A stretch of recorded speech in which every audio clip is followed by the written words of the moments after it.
News ముమ్మిడివరంలో TDP అభ్యర్థి ప్రచారం జోరుగా సాగుతోంది. కాట్రేనికోన మండలం తీర ప్రాంత మత్స్యకార గ్రామం పల్లెంలో ఎమ్మెల్యే అభ్యర్థి దాట్ల సుబ్బరాజు ఇంటింటి ప్రచారం నిర్వహించారు. మత్స్యకారులు భారీ ర్యాలీ నిర్వహించి దాట్ల సుబ్బరాజుకు మద్దతు తెలిపారు. ఎమ్మెల్యేగా గెలిచిన తర్వాత మత్స్యకారుల రుణం తీర్చుకుంటానన్నారు దాట్ల సుబ్బరాజు.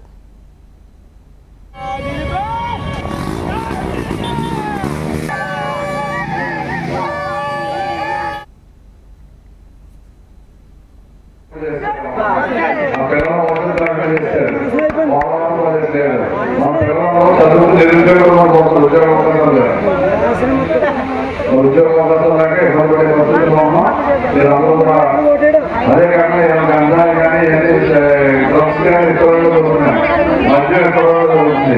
ఇవన్నీ కూడా ఒక వ్యాపారంగా మాత్రం జరుగుతుందని ప్రభుత్వం మేము అర్థం చేసుకోవాలి. మీ అందరికీ మళ్ళీ వ్యక్తిగత విషయంలో అని చెప్పి చంద్రబాబు నాయుడు పవన్ కళ్యాణ్ గారు మీ అందరికీ అర్థం లేదు చెప్తాను. మీ అందరికీ ఇంటికి ఇంట్లో ఎంతమంది పెరుగుతుంటే అంతమందికి ప్రయోజనం చేస్తాం. ఒకరున్నా ఇద్దరున్నా ముగ్గురున్నా నలుగురు 40,000 చేస్తాం. జగన్మోహన్ రెడ్డి చెప్తామని హామీ ఇచ్చి కేవలం ఒకరికి ఇస్తున్న కుటుంబంలో మనం నలుగురు 5 15,000 మీ ఆడపిల్లలకి 18 సంవత్సరాలకి గడప 10,000 సంవత్సరాలు 15,000 3 గ్యాస్ సిలిండర్లు ఉచితంగా ఇస్తున్నాం. మీ అందరికీ బస్సు ప్రయాణం ఉచితంగా ఇస్తున్నాం. బస్సు వచ్చే అవకాశం చేస్తాం.